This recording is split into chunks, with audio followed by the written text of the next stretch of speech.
Et demain, notre Zoom quotidien sur une innovation avec Cécilia. Bonjour. Bonjour Delphine. Aujourd'hui, on découvre avec vous une nouvelle propriété assez extraordinaire, mais d'un matériau déjà connu. Oui, en fait, c'est une histoire assez folle que je vous raconte d'une découverte scientifique. Comme toujours, elles sont assez intéressantes.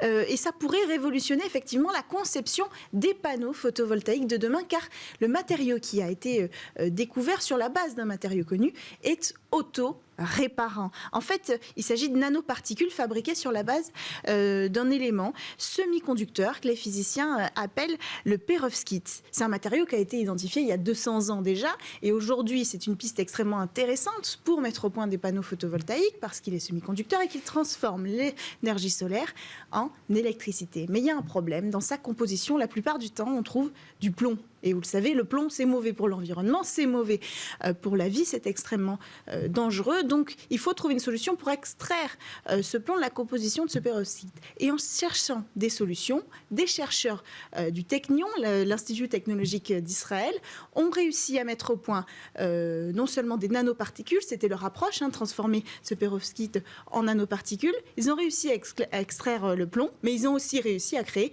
un matériau auto-réparant. Et comment ? Alors c'est un peu par hasard, finalement on a envie de se dire, c'est comme toutes les grandes découvertes scientifiques. En fait, ils ont chauffé le perovskite à 100 degrés pour le transformer en nanoparticules. Ça, très bien. Ils ont voulu regarder le résultat, donc ils ont utilisé un microscope électronique. Et le faisceau d'électrons envoyé a troué la structure de cristal des nanoparticules. Et ils se sont rendus compte que là, à ce moment-là, le trou ne bougeait pas, mais ils se sont rendus compte qu'il y avait une espèce de petite croûte autour, et c'était dû à une molécule organique. Alors ils ont retiré cette molécule organique, et là, sous leurs yeux, quand ils ont refait le test, le matériau s'est auto-réparé, le trou a quasiment été éjecté, en fait, il a disparu sous leurs yeux des cristaux. Et ça, en fait, c'est dû au fait que sans cette molécule organique, les ions pouvaient librement circuler, et donc, en passant, combler le vide. De sorte que ce matériau, à chaque fois qu'il va avoir un dommage, à chaque fois qu'il va avoir un détail qui va séparer sa structure, elle va se recréer instantanément. Et donc, on pourrait imaginer que des panneaux solaires endommagés s'auto-réparent. Oui, on pourrait aller même encore plus loin, mais avant d'aller plus loin, il faudra changer d'échelle. Parce que là, c'est microscopique, donc il faudra pouvoir passer à des cristaux plus grands pour pouvoir réaliser de nouveau ce miracle technologique, si j'ose dire, même si c'est effectivement de la science. Et alors demain, on pourra avoir des panneaux solaires qui s'auto-réparent. Imaginez la différence pour la maintenance, ne serait-ce que ça. Ouais. Donc financièrement, ce serait une énorme différence, vraiment. Et puis en plus de ça, on pourrait imaginer des applications sur notre vie quotidienne.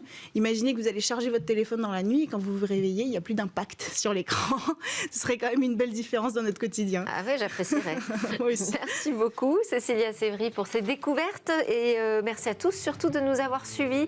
Je vous propose un rendez-vous demain avec la grande interview, sur la grande interview de Stéphane Distinguin, et un autre rendez-vous avec les technologies de l'espace. Voilà, ça c'est pour le programme de demain. En attendant, je vous souhaite à tous une excellente journée.